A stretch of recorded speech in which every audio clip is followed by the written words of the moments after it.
going on, guys? Chris here. Here is my update about my Integra. A lot of people been asking me, what happened to your Integra? Did you have an accident? Why are you removing your front? Well, first of all, I didn't have an accident.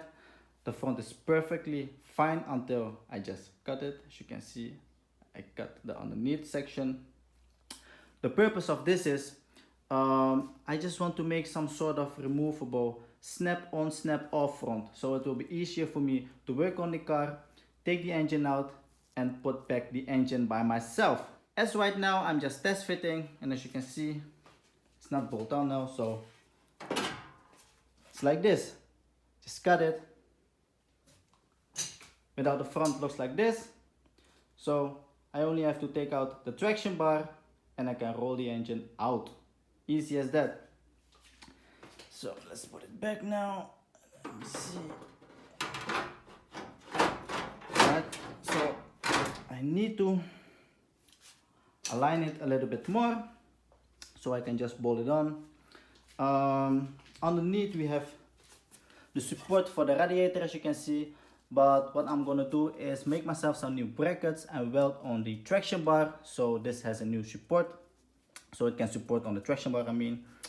And this cut out, because I won't be needing this anymore, as I will go over onto hood pins. Yeah, I'm gonna cut some nice holes in this carbon hood. This is a Cyber, by the way, if you guys are wondering.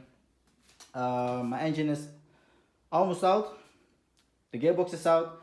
Need to fix myself the gearbox because my second, third gear is finito, you know, K-series.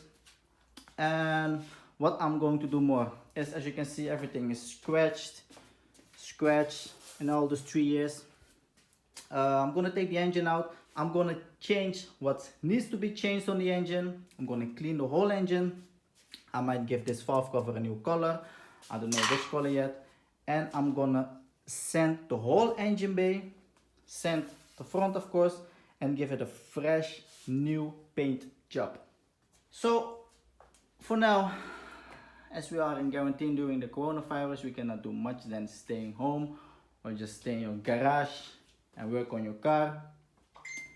I will be sending more updates soon. For now, thanks for watching and I'll keep you guys posted. Peace.